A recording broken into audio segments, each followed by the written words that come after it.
पंढरपूर तालुक्यात जोरदार अवकाळी पाऊस झाला। या पावसामुळे डाळिंब बागांना मोठा फटका बसलाय। तालुक्यातील सुमारे 65 हेक्टर क्षेत्रावर विविध फळबागांना फटका बसलाय। त्यामुळे बळीराजा आर्थिक संकटात आहे। दरम्यान याच नुकसान झालेल्या डाळिंब बागेतून आपल्याला माहिती देतात आमचे प्रतिनिधी भारत नागणे।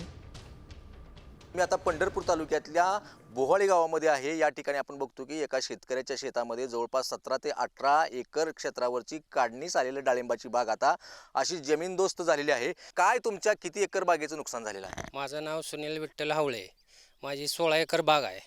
16 एकर परवा दिवशी 4 वाजता वादळ वारा आलं, त्यात भुईसपाट झाले सगळं। आता 20 दिवसात माल हार्वेस्टिंगला येणार होता। यात कमीत कमी 2 ते 2.5 लाख रुपये खर्च एकरी आला आहे। या नेटसाठी 40,000 रुपये एकरी खर्च आला आहे। त्यासाठी भरपूर नुकसान झाले आहे। आता ही झाड आहे ना, ही झाड 10-12 वर्षे चालत होतं। हे आता काढून टाकले, शेवट पर्याय नाही याला। नाही, पूर्ण मुळ्यासाईड हल्लं आहे झाड पाक। त्यामुळं शेतकरी हालत आहे। टन डाळिंब असं आता तुमचं तुटून पडलेलं आहे? तरी 20-25 टन डाळिंब तुटून पडले आज खाली।